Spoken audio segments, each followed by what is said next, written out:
Hey everybody, any BTVS fans out there? Good, this video is not for you.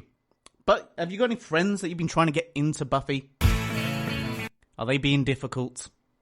Great! Forward this video on to them. Thanks for watching, bye. Hey, your friends still bugging you to watch Buffy? You told them it's been 18 years since it went off the air and they should really get over it? What exactly are you supposed to be? Space cowboy. Okay, A, there are no cows in space. B, didn't you wear that like 5 years ago? Yeah, this isn't going away. You could do as they say, sit through hours of episodes with them, letting them stare at you, waiting to see your reaction. Or, you could watch the highlights, tell them you loved it, and move on. I think I've got you covered. But, pre-warning, you might just get hooked. At its core, Buffy is a show about moving from adolescence into adulthood. I mean, she is literally slaying her demons. And the theme of personal responsibility is present from season to season. I've made up my mind. So have I. I made up mine first. I'm older and wiser than you, and just do what you're told for once. Although some episodes are standalone and don't carry this plot forward, you can still find character development and moral lessons in every episode. That being said, I came up with a guide for newbies that can't be bothered to run through the trenches of all 12 episodes. So let's get the good, the bad, and the ugly out of the way. The first two episodes, Welcome to the Hellmouth and The Harvest, are a must-watch. Not because they're good, but because they set things up. 20th century. I know what you're after. It introduces the law, They have to suck your blood, and then you have to suck their blood. It's like a whole big sucking thing. the players, Did we win? and the setting. The best bit? The very first scene of Welcome to the Hellmouth. It epitomises what Joss is trying to achieve with the entire show. There's nobody here. Are you sure? Yes, I'm sure. Okay. Episode 3, simply titled Witch, pretty much tells you everything you need to know from the title alone. It does introduce witchcraft and a recurring character, but you can skip this one if you'd like. Teacher's Pet is some of the ugly that I referred to earlier. With Xander's all teen boys are horny persona identified, I am it's unsurprising that the next monster of the week happens to be a man-eater. You see what they did there? eggs. She's gonna lay some. Okay, you can skip this one too. Moving swiftly on. This is watchable despite the farcical nature, and what I can only describe as a scene out of Benny Hill.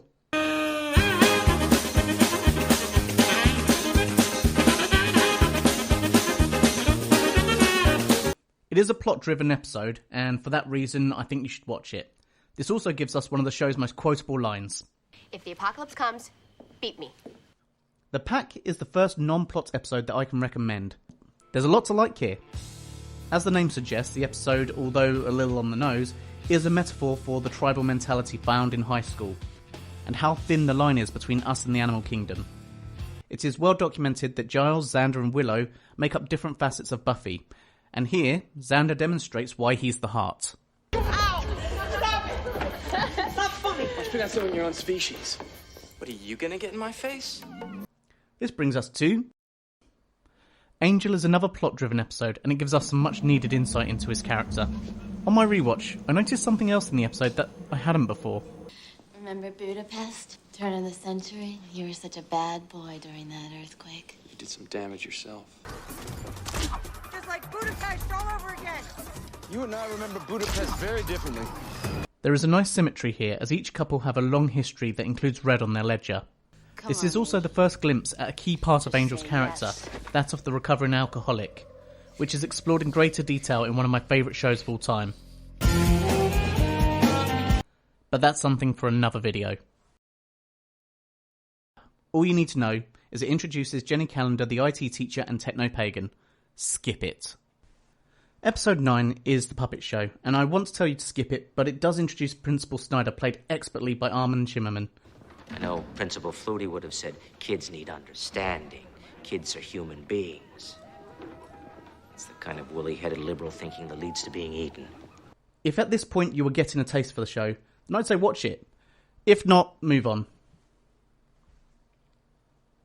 Nightmares, I will leave up to you. It's completely skippable, but not without its merits. The Master pretty much sums up the themes of the episode at the beginning, making it a little bit redundant. Fear is a wonderful thing. It is the most powerful force in the human world. Not love, not hate, fear. It's a shame, because without this, the strange goings-on are a bit subtle to begin with, and it creates a mystery for the viewer. Out of Mind, Out of Sight doesn't really have much to offer and kind of fits nicely into the skip category. This brings us to the season finale. So this one is a real step forward for the show. The music, cinematography and performances are all on point. What was that? What was what?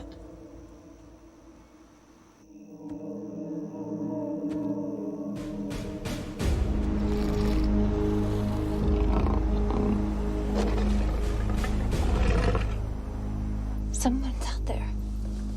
That's silly. Who would be out there?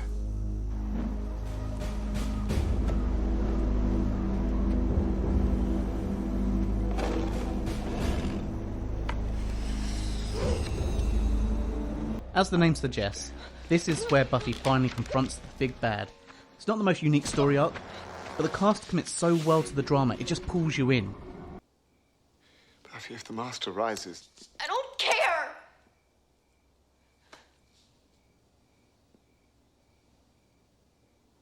I don't care.